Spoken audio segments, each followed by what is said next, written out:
The Book of Nahum. Nahum chapter 1.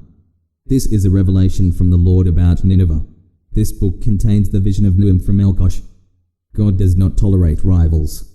The Lord takes revenge. The Lord takes revenge and is full of anger. The Lord takes revenge against his enemies and holds a grudge against his foes. The Lord is patient and has great strength. The Lord will never let the guilty go unpunished. Raging winds and storms mark his path, and clouds are the dust from his feet. He yells at the sea and makes it dry. He dries up all the rivers. Bashan and Carmel wither. The flowers of Lebanon wither. The mountains quake because of him. The hills melt. The earth draws back in his presence. The world and all who live in it draw back as well. Who can stand in the presence of his rage? Who can oppose his burning anger? He pours out his rage like fire and smashes the rocky cliffs. The Lord is good. He is a fortress in the day of trouble. He knows those who seek shelter in him. He will put an end to Nineveh with a devastating flood. He will pursue his enemies with darkness. What do you think about the Lord? He is the one who will bring Nineveh to an end. This trouble will never happen again. The people of Nineveh will be like tangled thorns and like people drunk on their own drink. They will be completely burned up like very dry straw. From you, Nineveh, a person who plans evil against the Lord sets out. His advice is wicked. This is what the Lord says. Though the people of Nineveh are physically fit and many in number, they will be cut down and die. Though I have humbled you, Judah, I will not humble you again. But now I will break Nineveh's yoke off of you and tear its chains from you. The Lord has given this command about you, Nineveh. You will no longer have descendants to carry on your name. I will remove the wooden and metal idols from the temple of your gods. I will prepare your grave because you are worthless. There on the mountains are the feet of a messenger who announces the good news. All is well. Celebrate your festivals, Judah. Keep your vows. This wickedness will never pass your way again. It will be completely removed. Nahum chapter 2. The one who will scatter you is coming to attack you. Guard your fortress. Keep a lookout on the road. Prepare for battle. Be very courageous. The Lord will restore Jacob's glory like Israel's glory, although enemies have looted it and have destroyed its vines. The shields of his warriors are painted red. His soldiers have red uniforms.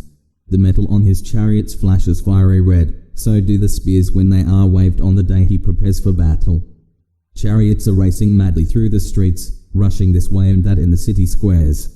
They look like torches, like lightning, as they dart about. He remembers his best fighting men. They stumble over themselves as they march. They hurry to Nineveh's wall. The shield has been set up for the battering ram. The gates of the rivers are opened, and the palace melts away. The Lord has determined. It will be stripped. It will be carried away. Its young women will be mourning like doves as they beat their breasts. Nineveh was like a pool of water from its first day on, but now its people are fleeing. Stop, stop, but no one turns around. Steal the silver. Steal the gold. There is no end to what is stored here, everything a person could ever want. One Nineveh is destroyed, deserted, demolished. Hearts are melting. Knees are knocking. Every stomach becomes upset. Every face turns pale. Where is the lion's den, that feeding place for young lions? Where are the lion, the lioness, and the lion cub who moved about with no one to terrify them? The lion tore its prey to pieces to feed its cubs. It strangled the prey for its mates. It used to fill its caves with torn carcasses and its dens with torn flesh. I am against you, Nineveh, declares the Lord of armies. I will send your chariots up in smoke, and a sword will kill your young lions. I will remove your prey from the earth, and no one will ever hear the voice of your messengers again. Nahum chapter 3. How horrible it will be for that city of bloody violence. It is completely full of lies and stolen goods, never without victims. The sound of the whip, the sound of rattling wheels. Horses gallop, chariots bounce along. Horses charge, swords flash, spears glitter. Many are killed. Dead bodies pile up. There is no end to the corpses. People trip over corpses. Because of Nineveh's constant prostitution, this very charming mistress of evil magic, she used to sell nations her prostitution and people her evil magic. I am against you, Nineveh, declares the Lord of armies. I will lift up your dress over your face. I will show nations your naked body and kingdoms your disgrace. I will throw filth on you. I will make you look like a fool. I will make you a sight to be seen. Everyone who sees you will run from you, saying, Nineveh has been violently destroyed. Who will feel sorry for her? Where can I find anyone to comfort you? Are you better than Nahum, which sits by the streams of the Nile with water surrounding her? The sea was her defense. The water was her wall. Sudan and Egypt were her endless strength. Put and the Libyans were her help. Even she went into captivity and was exiled. Even her little children were smashed to death at every street corner. Soldiers tossed dice for her important men, and all her best men were bound in chains. Even you, Nineveh, will stagger like a drunk. You will disappear. Even you will look for a fortress to escape from the enemy. All your defenses will be like fig trees with the earliest figs. When shaken, the figs fall into the mouth of the eater.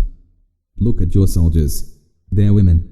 The gates of your country are wide open to your enemies. Fire has destroyed the bars of your gates. Store water for the siege. Strengthen your defenses. Step into the clay pits and trample the clay. Grab the brick mold. Fire will consume you there. A sword will cut you down. It will consume you like locusts. Multiply like locusts. Multiply like hungry locusts. You have produced more businessmen than there are stars in the sky. They are like locusts that attack and then fly away. Your officers are like locusts, and your scribes are like swarms of locusts that settle on the fences when it is cold. The sun rises, and they scatter in every direction. No one knows where they've gone. Your shepherds, king of Assyria, have fallen into a deep sleep. Your best fighting men are at rest. Your people are scattered on the mountains, and there is no one to gather them. There is no relief for your collapse. Your wound is fatal. All who hear the news about you will clap their hands. Who hasn't suffered from your endless evil?